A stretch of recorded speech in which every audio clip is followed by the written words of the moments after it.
যুক্ত হচ্ছেন সহকর্মী মারুফ হাসান।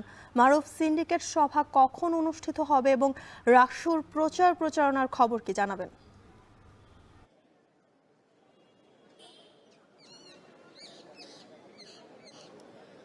জ্যোতি, গতকাল থেকেই রাজশাহী বিশ্ববিদ্যালয়ে থমথমে একটি অবস্থা কিন্তু এখন পর্যন্ত বিরাজ করছে। আপনি জানেন যে গতকাল পোষ্য কোটার পুনর্বহালের প্রতিবাদে শিক্ষার্থীরা আমরণ অনশনে বসেছিল এবং তারপরেই বিকেলবেলা উপাচার্যের সঙ্গে প্রশাসনের অন্যান্য ব্যক্তিকর্তাদের সঙ্গে শিক্ষার্থীদের ধস্তাধস্তি এবং হাতাহাতির ঘটনা ঘটে এবং তারপরেই পুরো ক্যাম্পাস জুড়ে বিক্ষোভে ফেটে পড়েন শিক্ষার্থীরা এবং বিশ্ববিদ্যালয়ের জুবেরি ভবনে দীর্ঘ সময় ধরে অবরুদ্ধ করে রাখেন বিশ্ববিদ্যালয়ের উপাচার্য প্রফেসর মাইনুদ্দিন খানকে।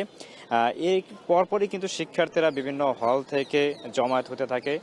এক সময় বিশ্ববিদ্যালয়ের রাত 8টায় তারা কিন্তু উপাচার্যের যে বাসভবনের সামনে প্রধান ফটক আছে সেখানে হাজার হাজার শিক্ষার্থী কিন্তু বিক্ষোভ শুরু করে এবং স্লোগান দিতে থাকে পোষ্য কোটার বিরোধী।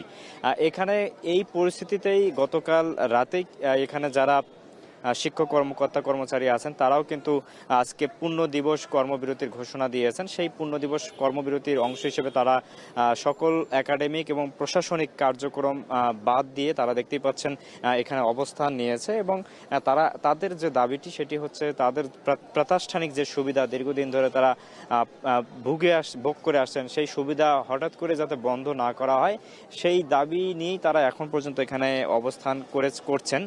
পাশাপাশি শিক্ষার্থীরা গতকাল যখন বিক্ষোভ করছিল সেই বিক্ষোভের একদমই শেষ সময়ে রাত 3:30টার দিকে উপাচার্য সহ এবং উপাচার্য এসে শিক্ষার্থীদের আশ্বস্ত করেন যে আজ বেলা 11টায় জরুরি সিন্ডিকেট মিটিং হবে, সেখানে সিদ্ধান্ত নেওয়া হবে যে এই পোষ্য কোটা বা প্রাতিষ্ঠানিক সুবিধা আদৌ থাকবে কিনা। সে পর্যন্ত শিক্ষার্থীরা অপেক্ষায় আছেন এবং এখানে যারা কর্মচারী শিক্ষক তারাও অপেক্ষায় আছেন। যদি এখানে শিক্ষার্থীদের পক্ষে যদি রায় যায় তখন এখানে শিক্ষক কর্মচারীরা বিশ্ববিদ্যালয়ে বড় ধরনের ধর্মঘট শুরু করবেন বলেও আমাদের জানিয়েছেন। পাশাপাশি শিক্ষার্থীরা তাদের যে দাবি সেই দাবিতে এখন পর্যন্ত অনড় রয়েছে। তারা বলছেন যে বিশ্ববিদ্যালয়ে পোষ্য কোটা কবর দেওয়া হচ্ছে এই বছরের জানুয়ারি মাসের 2 তারিখে। সেই পোষ্য কোটাকে আবার যদি নতুনভাবে বিশ্ববিদ্যালয় প্রশাসন নিয়ে আসার জন্য কোনো অপচেষ্টা চালায় তাহলে শিক্ষার্থীরা সেই অপচেষ্টাকে রুখে দেবে বলেও কিন্তু তারা জানাচ্ছেন। যদি রাজশাহী বিশ্ববিদ্যালয়ের রাকসু নির্বাচনের প্রচারণাও কিন্তু অনেকটাই থমকে গেছে এই বিক্ষোভের কারণে। আমরা তেমন প্রচারণাও এখন পর্যন্ত দেখতে পাচ্ছি না। এই ছিল আমার কাছে জ্যোতিকা রাজশাহী বিশ্ববিদ্যালয় থেকে বিশ্ববিদ্যালয়ের সার্বিক অবস্থার সবশেষ তথ্য।